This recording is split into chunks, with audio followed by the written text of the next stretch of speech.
Hello and welcome back to the 3 Hour News Show. It is time for our signature segment, See the Stories, because we're finally in the final hour. It's a Saturday night and it's time to exchange really cool stories. And this is about a sport that I've never heard before and I'm really looking forward to learn. Yes, something I haven't heard of before as well. So what are we doing today, actually? Well, today we are going to learn and play a new sport. I don't want to say rare because it's not going to be rare anytime soon. They would have an association. Yeah, and I heard it's getting popular. Yeah. I'm very glad I'm finally hearing the buzz because it sounds like fun. Let's find out more about this particular sport.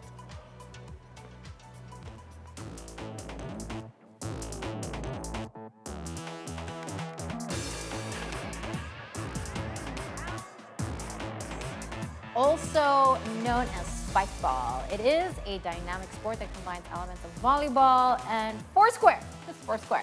I remember foursquare. I used to play it in school. Did you used to play it? No. Okay. It involves 2 teams with 2 players each. Everyone takes their place around a circular net to take turns in serving and hitting a small ball over the net. Okay, I'm looking at the pictures right now. Yep. They aim to outplay their opponents with quick reflexes and strategic play. That looks pretty intense because each team has up to 3 touches to return the ball onto the net and then challenge the opposing team. Okay, so each team 3, you drop it, I guess you mean. The game also involves 360-degree movement and encourages energetic as well as inventive play. This makes it popular for both competitive matches and recreational fun. Ground net is commonly enjoyed in parks, on beaches, and in backyards.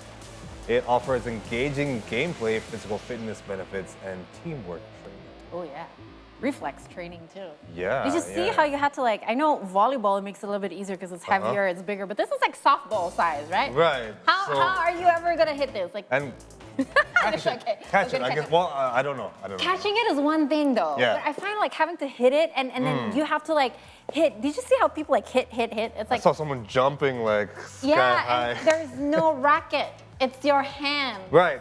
Exactly. So exactly. to know more about RoundNet, we have the right people here. We have Indonesian RoundNet Association President Genta Fajar, as well as RoundNet Jakarta community member and pioneer Evelyn Anastasia here in the studio. Good evening, guys. Good evening, guys. Welcome. Thanks so much for coming. Selamat sore. Selamat sore, selamat malam. So, talk us through what RoundNet is and where it originated from, because it looks like fun. I remember Foursquare now, but it's a combination between volleyball and Foursquare.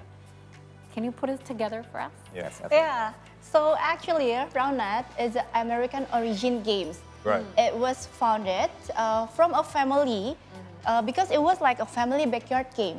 This one is actually quite old, I must say. It's like 1989 was founded, but getting more popular as it goes through, because there's a lot of community going on, tournament kind of thing. But it was brought here to Indonesia by Mas Genta here. Okay. So it was brought back to your hometown, right? Ya, Bandung. Bandung. Okay. 2020. Your hometown. I'm from there. Well, I was born there. Yeah, My I was mom's born there. from there. Right. Yeah. RoundNet lahir di Bandung 2020 awal pandemik. Oh, in the beginning of the pandemic in Beginning of the 2020. Okay. Ya, Okay. So it's relatively quite new. ya hampir 3 tahun 4 tahun lah. Okay. 3 years or 4 years. How did it arrive in Bandung? In Bandung. Ya. Saya riset olahraga ini dari tahun 2018 sebenarnya. 2018, tapi waktu itu kan karena kita masih banyak kesibukan, Oke. lalu terjadilah pandemik. Right. Kita tidak bisa kemana-mana. Lalu ingat lagi olahraga ini yang bisa dimainkan di mana saja. Akhirnya dibawalah. Membeli alat pertama dari Amerika waktu itu. So you've been researching this since 2018, but you were so busy with your own life. And finally, never mind. Finally, 2020 came the pandemic where everyone seemed to be remembering old skills or researches and new skills to learn, right? Yeah. And it happened. He bought his first equipment all the way from America. Itu pengirimannya gimana ya, Mas? Itu kan waktu zaman pandemi susah ya, Pak? Bisa pakai waktu itu menggunakan, belinya di eBay kan, waktu itu di eBay.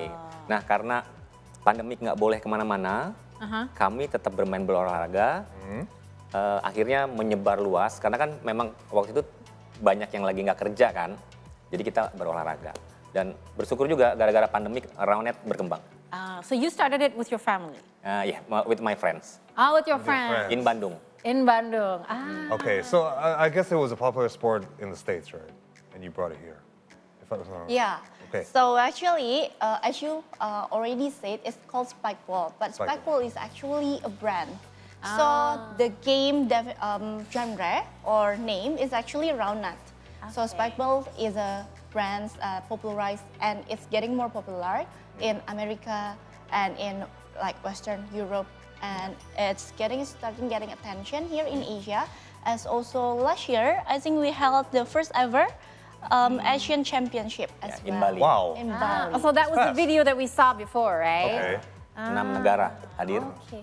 All right. So we've talked through what this game is, but Yeah, what the history. equipment do we need? So we have the ball, and then And then we also have the touch ground net.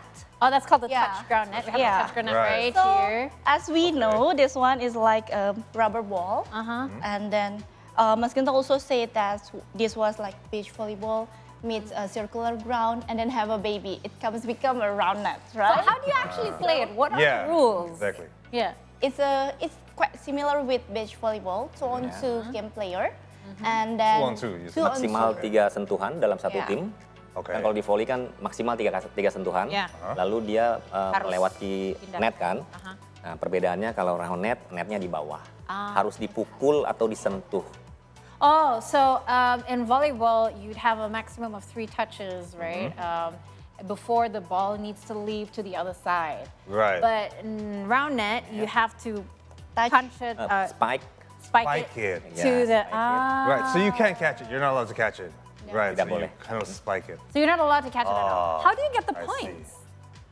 Seperti volleyball, pada saat lawan tidak bisa mengembalikan bola atau Okay. bolanya kena ke lantai, berarti poin buat lawan. Okay, so if the ball touches the ground or the other team is not Yes. is not able to spike it as Ya, well, then tidak bisa mereturn ya, okay. mereturn ke sini, berarti poin buat. Okay.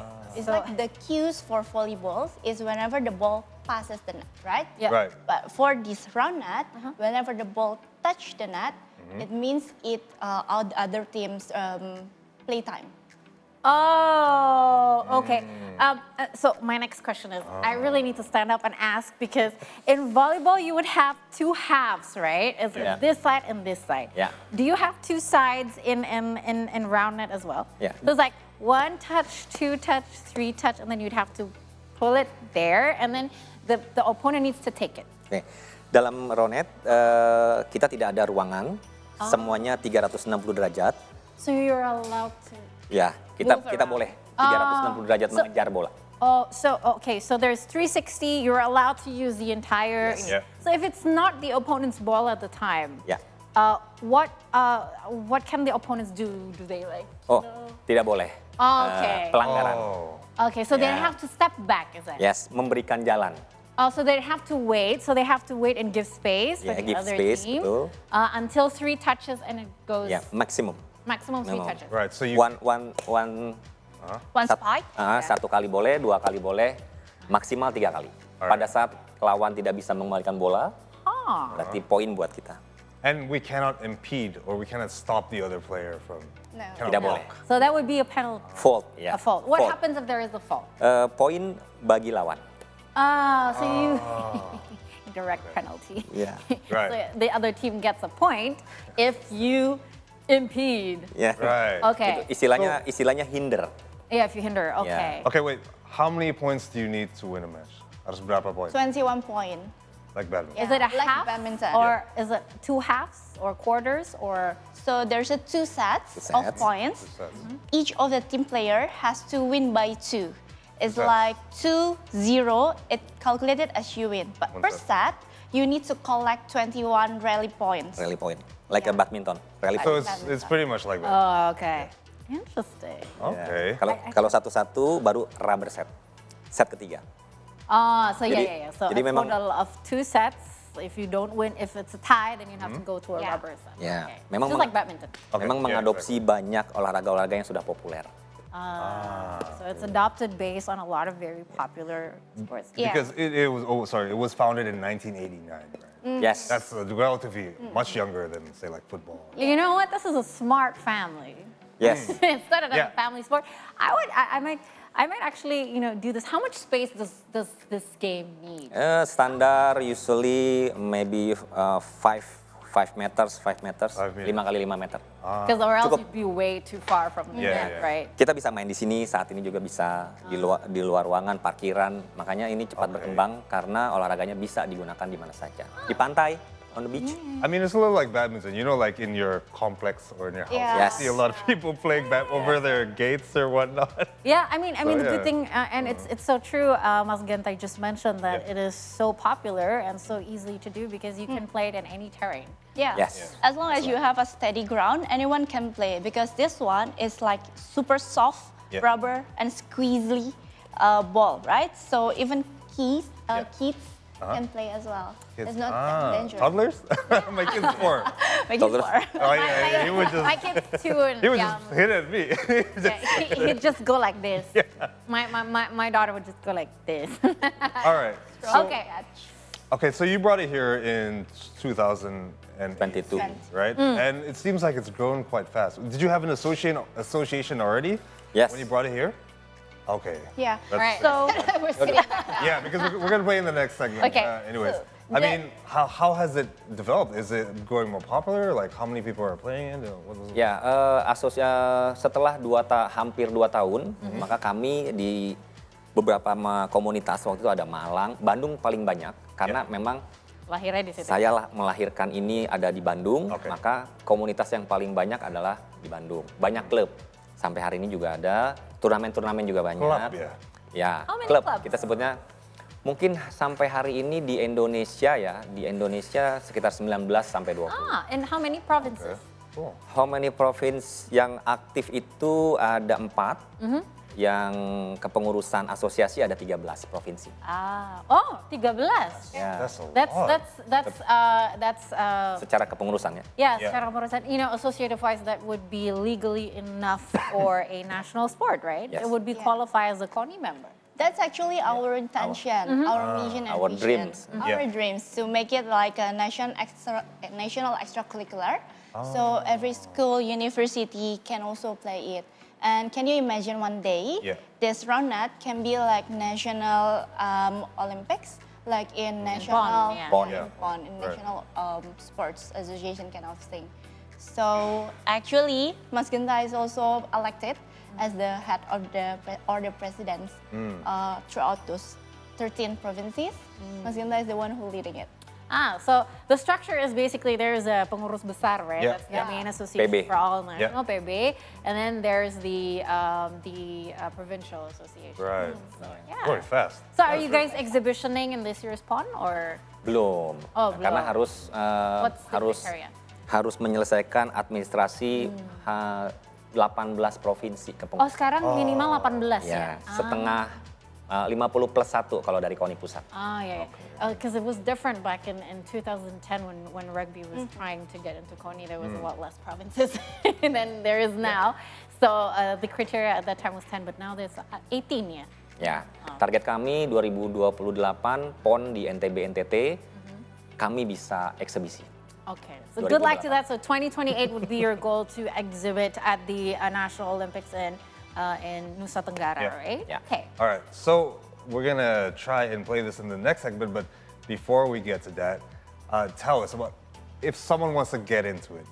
What would they need aside from the equipment? Like how like do you have to be a member? Or, So we've discussed that, in Indonesian proverb, tak kenal maka tak sayang, right? So it happens also with the round net. Like if you don't know the game deeply enough, you cannot love it. So get this ball and then just drill by yourself Yeah. and then get into routine. Get to communities as well. So you have a friend to play or some teams to play as well. And then join the tournament. Because the tournament is actually quite growing in Jakarta, in Bali, Bandung. in Bandung, and also up to like Makassar. Well, 13 provinces is not a little number, right? So. yeah. Dalam 2 tahun asosiasi. Yeah. After 2 years. Within 2 years. Amazing. How fast. That is fast. Yeah. Well, for the next See the Stories, after a short break, don't go anywhere. Krishna and I and Aubrey will be back to try it out. So Yeah, we're gonna spike some Wish us balls. luck. Yeah.